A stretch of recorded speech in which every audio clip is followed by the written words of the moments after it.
প্রত্যেকটি কেন্দ্রে আমরা একাধিক টিম একাধিকবার মুভমেন্ট করছি। আপনারা দেখছেন যে পুলিশ, ম্যাজিস্ট্রেট, বিজিবি, র্যাব নিরবিচ্ছিন্নভাবে সদস্য সরকার বাহাদুর যেমনটি চাচ্ছেন যে একেবারে স্বচ্ছ নিরপেক্ষ একটি নির্বাচন উপহার দেওয়ার জন্য প্রাণান্তর চেষ্টা করে যাচ্ছি। So far so good. এখন অবধি আপনারা দেখেছেন যে নির্বিঘ্নে জনগণ ভোট দিচ্ছে, কোনো প্রকার অপ্রীতিকর ঘটনা ছাড়াই এখন পর্যন্ত চলছে। আমরা ইনশাল্লাহ বাকি সময়টুকু আমরা এইভাবে কভার করতে পারবো আশা রাখছি। এখন পর্যন্ত কোনো জায়গা থেকে অভিযোগ এসেছে কিনা?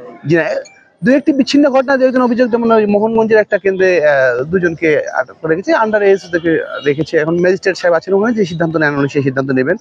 কিন্তু একটি বিচ্ছিন্ন ঘটনা, এরকম কোনো প্রার্থী হয়তো ফোন দিয়ে বলছে অমুক জায়গায় অমুক কেন্দ্রে একটু পাওয়ার এক্সেসের চেষ্টা চলছে, আমরা তাৎক্ষণিকভাবে ছুটে গেছি সেখানে। আমাদের মোবাইল টিম আছে, আমাদের স্ট্রাইকিং রিজার্ভ ফোর্স আছে, হ্যাঁ, তারা যাচ্ছে ছুটছে। আমরা আমাদের সম্মুখে কোনো কিছু পাইনি নেগেটিভ কিছু। ইন টোটাল আনসার, তারপরে পুলিশ এবং সাদা পোশাকে সহ কতজন